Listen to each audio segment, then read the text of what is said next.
Let's take a look at this next script. So one thing I noticed right away is that it's broken up into a couple different paragraphs and smaller sentences. So this is a good place to pay close attention to the pauses that I give it in order to make it easy to digest and easy to follow along. Now, the important thing with pauses is you want them to sound natural and intentional, and almost like you wouldn't even notice it as if you were a listener, or if you were a listener. So let's see what this is. I can already see that it's Candor Multimedia, so it's a company that is telling people about referrals. You can collect $100 in 4 easy steps, so it's giving them the steps. So the reason that it's broken up is because it's breaking it into steps. There's the first step, the second step, and the third step, and then finally you get paid. So that's a good way of breaking it up, actually, because it's easy to follow up.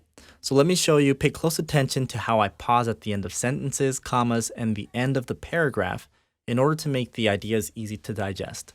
So let's go ahead and get started. Candor Multimedia is proud to announce our $100 paid referral program. You can collect your $100 in 4 easy steps. First, talk to your friends or clients.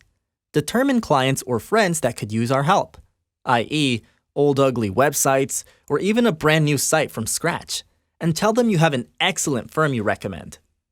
Second, ask them if you can have Candor Multimedia contact them and get their name, phone number, and email, and send it our way by heading over to candormultimedia.com and hit the Contact Us page. Third, we follow up.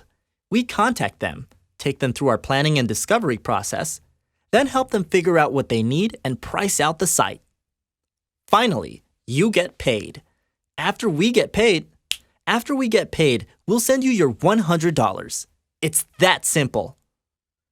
So as you notice, there was a slight pause at the end of each paragraph, and that was to break up the ideas so it's easier to follow along.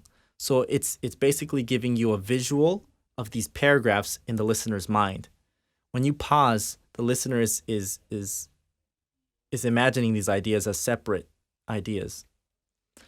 The listener is imagining these steps as separate ideas when you pause at the end of a paragraph, and that's why it's so important. We want to make these scripts as easy to understand and digest as possible for the people listening.